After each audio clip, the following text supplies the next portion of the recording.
बहुत दूर बर्फ से ढकी हुई एक शानदार सल्तनत थी, जहां एक नेक दिल बादशाह और मलका अपनी इकलौती बेटी नन्ही शहजादी के साथ रहते थे। एक दिन करीबी सल्तनत में बहुत बड़ा मेला लगने वाला था।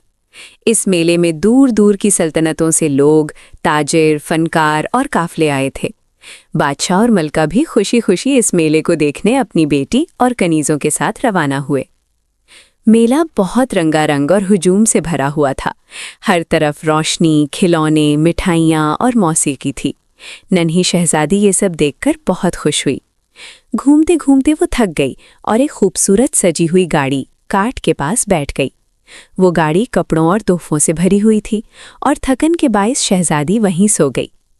इसी दौरान गाड़ी का मालिक और काफला ये समझे बगैर कि अंदर कोई बच्ची सो रही है, उस कार्ट को लेकर वापस अपनी दूरदराज सल्तनत की तरफ रवाना हो गया। किसी को अंदाजा नहीं हुआ कि इस गाड़ी में एक शहजादी मौजूद है। जब मेला खत्म हुआ तो लोग अपने अपने रास्तों पर जा चुके थे। बादशाह और मलका ने सोचा कि शहजादी यकीनन कनीजों के साथ मेला देख रही होगी, मगर जब काफी देर गुजर गई और शहजादी नजर न आई तो सब घबरा गए। हर तरफ तलाश शुरू हुई, मगर बहुत देर हो चुकी थी। शहजादी उस वक्त तक कई सल्तनतों का सफ़र तय कर चुकी थी। बादशाह और मलका टूट गए, मगर किस्मत उन्हें जुदा कर चुकी थी। इधर शहजादी एक अजनबी सल्तनत में जा पहुंची, जहां वो एक आम बच्ची की तरह पली बढ़ी। उसे अपने असली माँ बाप याद नहीं थे, मगर दिल में एक अनजान सी कमी हमेशा रहती थी। हर क्रिसमस की रात वो दुआ करती, काश मैं अपने माँ बाप को पा सकूं। क्रिसमस की एक खामोश रात, जब हर तरफ बर्फ गिर रही थी, वो बच्ची हस्बे आदत आसमान की तरफ देखकर दिल ही दिल में दुआ करती है, काश मुझे मेरे असल माँ बाप मिल जाएं। इसी लम्हे सांता क्लॉज उसकी सच्ची दुआ सुन लेते हैं। सांता क्लॉज फैसला करते हैं कि वो इस बच्ची की दुआ पूरी करने की कोशिश करेंगे। सांता क्लॉज अपनी जादुई ताकत से उसके असल माँ बाप की तलाश में निकलते हैं। वो उस दूर सल्तनत तक पहुंचते हैं जहां एक बादशाह और मलका बरसों से अपनी गुमशुदा बच्ची को याद कर रहे होते हैं।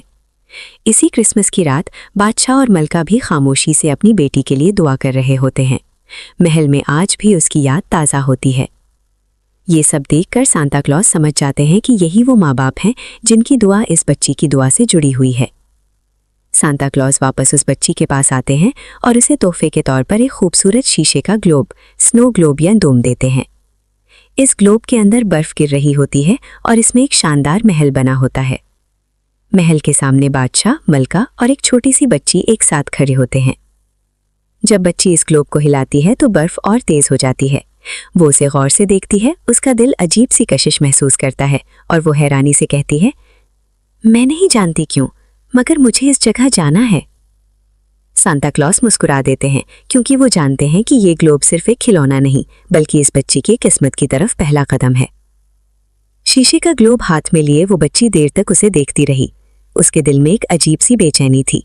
अगली सुबह उसने अपनी किसान माँ से बात की, जिसने उसे बरसों मोहब्बत से पाला था।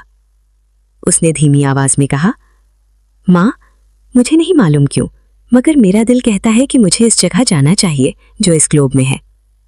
किसान माँ ने उसकी आंखों में सच्चाई और तड़प देखी। दिल भारी होने के बावजूद उसने कहा, अगर तेरा दिल तुझे बुला रहा है तो जा धीटी, अल्लाह तेरी हिफाजत करे। बच्ची ने ग्लोब साथ लिया और उस सल्तनत के बाजार और महल के करीब जाकर लोगों से पूछना शुरू किया। वो हर एक को ग्लोब दिखाती और पूछती, क्या आप इस जगह को पहचानते हैं? कुछ को मालूम न था, मगर आखिरकार उसने सल्तनत के दरबार के फौजियों से बात की।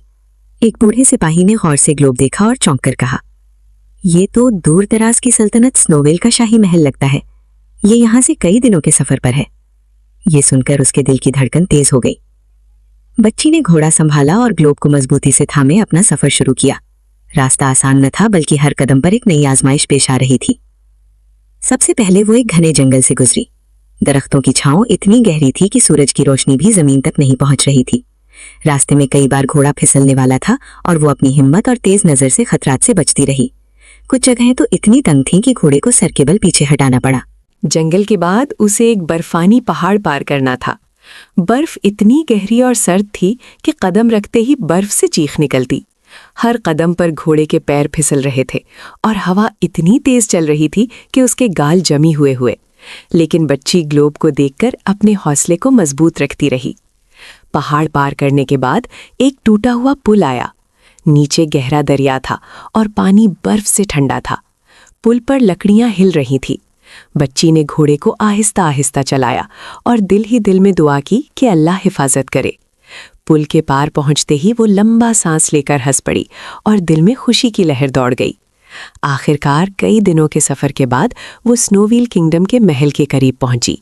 महल की पहली नज़र आते ही उसके दिल की धड़कन तेज हो गई, क्योंकि ये वही महल था जो ग्लोब में देखा था। महल के दरवाजे पर पहुंचकर उसने बेख्तियार अपने गले में पड़े छोटे से सुनहरे लॉकेट को छुआ। ये लॉकेट उसके साथ बचपन से था, मगर वो कभी इसकी अहमियत न जान सकी थी। लॉकेट को देखते ही उसके दिल को अजीब सा सुकून मिला।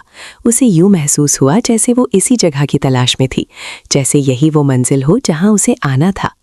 इसी लम्हे बादशाह और मलका की नज़र उस पर पड़ी। मलका की निगाह जैसे ही उस लॉकेट पर गई, वो ठिठक कर रह गई। उसका सांस रुक सा गया, क्योंकि वो इस निशानी को पहचान चुकी थी।